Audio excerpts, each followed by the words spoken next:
दर्शकों राधे राधे। आज का जो विषय है वो बहुत ही महत्वपूर्ण है। हम प्रत्येक सनातनी नवरात्रों में कन्या पूजन करते हैं या आगे पीछे भी कोई विशेष अवसर पर, विशेष उत्सव पर कन्या पूजन करते हैं। और देवी से संबंधित जो सबसे प्रामाणिक पुराण है वो है श्रीमद् देवी भागवत। तो देवी भागवत में कुछ चर्चा आती है कि कितने वर्ष की कन्या किसका स्वरूप होती है और कितने वर्ष से हमको कन्या को ग्रहण करना चाहिए और कितने वर्ष के बाद की कन्या को हमको ग्रहण कन्या पूजन में नहीं करना चाहिए।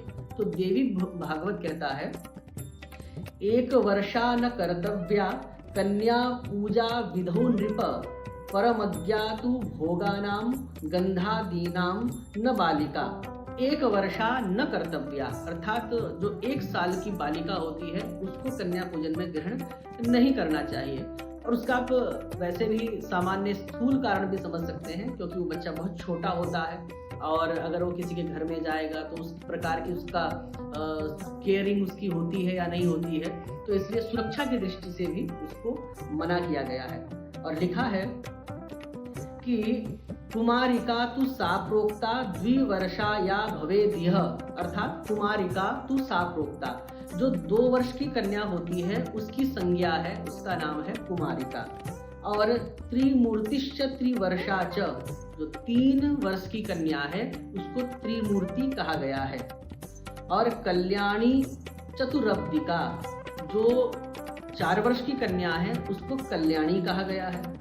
रोहिणी पंचवर्षा च, जो 5 वर्ष की कन्या है उसकी संज्ञा रोहिणी है।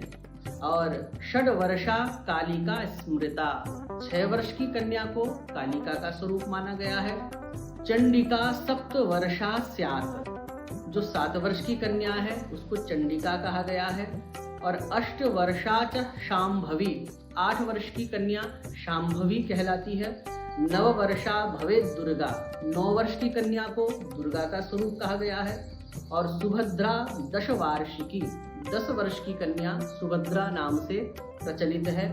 और यहाँ लिखा है, अत ऊर्ध्वम न कर्तव्या सर्व कार्य विगर्हिता।